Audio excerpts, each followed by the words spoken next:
top story tonight, after a stunning rejection of far-right extremism in the midterm elections, a humbled Republican Party is in civil war over who should course correct and lead the party even further extremely right. Here are just some of those competing for power, and yes, each and every one of them has been banned for life from Target. The battle to control the GOP intensified this week after Donald Trump's dinner with future Hague bunkmates Kanye West and Kanye-Fuentes, forcing Republican leader and directionless power accumulation Roomba Kevin McCarthy to say this. Just clarify your position on the meeting between Trump and Kanye West. Was that appropriate? Look, the president can have meetings with who he wants. I don't think anybody, though, should have a meeting with Kanye-Fuentes, and his views are nowhere within the Republican Party or within this country itself. Kanye West has made. I think Kanye West should, and I don't think those are right comments, and I don't think you should associate with him as well. McCarthy obviously extremely proud to lead a political party where an open question is where everyone stands on dinners with Nazis.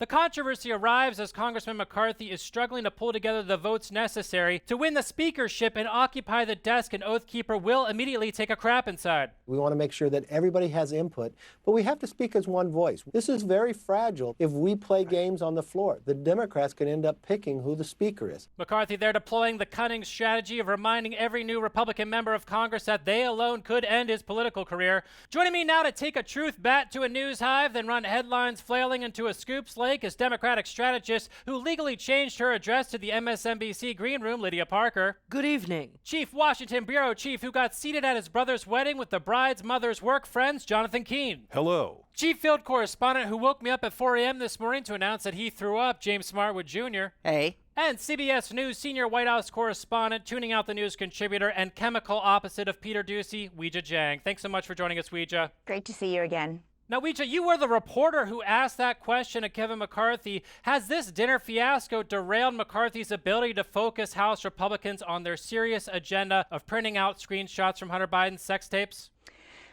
Kevin McCarthy right now is focused on trying to get the votes that he needs to become Speaker of the House. And it's becoming apparent that it's not going to be as easy as he had hoped and as many people thought. Because remember, just a few weeks ago, we were all talking about the red wave that wasn't. And because Republicans have such a slim majority now in the House, that means there's very little wiggle room for McCarthy not to get votes. He needs 218 votes, a simple majority in order to clinch that title of House Speaker. And right now, at least 5 conservative Republicans in the House Freedom Caucus are threatening to vote against him. All I know is this is the sort of raucous, no-holds-barred political struggle that's a perfect match for a voice-cracking, substance-free media mirage like Ron DeSantis. Oh, you better believe America's entering its Ron era. Now, also feebly grasping at the reins of power is God's other curse on women, Mike Pence, who said this about Trump's dinner. President Trump was wrong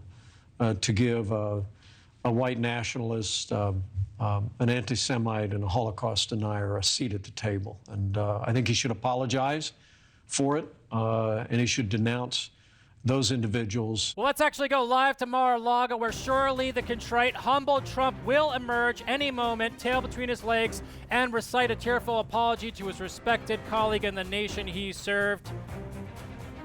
It's going to happen for sure. Absolutely. Oh, yes, definitely. of course. It's happening. Yeah. Yes, going to happen. It's going to happen right now. Was that him? Did you just see him? Oh, is that it? I think that was a shadow of a raincoat. It was a shadow of a raincoat, okay. Yeah. Was that? Well, look, while we wait, Weijia, how will Mike Pence overcome this anti-Semitism is bad gaffe and win the Republican nomination? Mike Pence has a struggle ahead, too, because right now, you know, he's trying to sell his book. He's distancing himself from Trump, but he has a record that lives in history. And this loud voice that he's using now was not there, for example, during the January 6th riots. And so I think that, you know, Republicans will be quick to point that out if they are not supporters of Pence and do not want to see him in that position to be the nominee. You know, Pence could get a bump from the base if he cuts his own head off. Well, it does not look like that apology from Trump is coming. One more moment that makes Mike Pence look feckless and weak, in addition to him already being dumb. Now more than ever, he needs to toughen up his image if he wants any shot at this nomination. So naturally, let's bring in Chuck Bones, the founder of The Cast, a super cool leather clothing store on Manhattan's Lower East Side. Chuck, thank you so much for joining us tonight. How's it going? Thanks for having me. Of course. Now, Chuck, I know someone who's a little stiff. He comes across as weak. What can he wear to appear like he has even an iota of self-respect? Well, yeah, I mean, you have those guys that come in, they want to take some baby steps if they've never had a leather jacket before. For sure. I would say something a little bit more streamlined for that type of guy. What are you thinking there? Kind of like a cafe racer, like our Amsterdam jacket here. With a snap collar. Sure. Has like Oh, minimal Oh, yeah. details, not too many bells and whistles. I think any guy can pull a jacket like this off. Oh, I certainly think he could. I think Karen would be into it. Now, what are we thinking in terms of the cod piece? I mean, I think a lot of people get way more adventurous than we think. So yeah, I would say it's not out of the question. Not out of the question. Well, Yeah. if I could jump in here, I'm actually in the marking.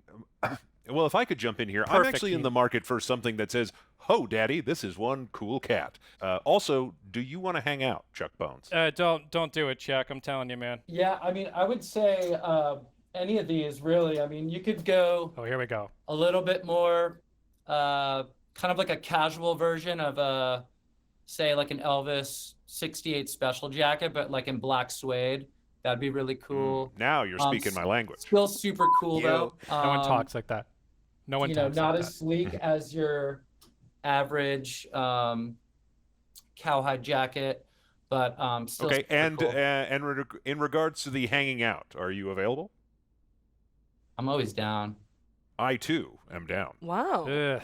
Lastly, Chuck, look, we got a power vacuum in the Republican Party. Can Kevin McCarthy pull together these 218 votes? Or do you think it's going to be a consensus candidate like Steve Scalise leading the party? I don't know if you do politics at all. I would say whoever is going to be wearing this Bowery jacket is probably going to get my vote. So So sick. Oh, hell yeah. He's a one-issue voter.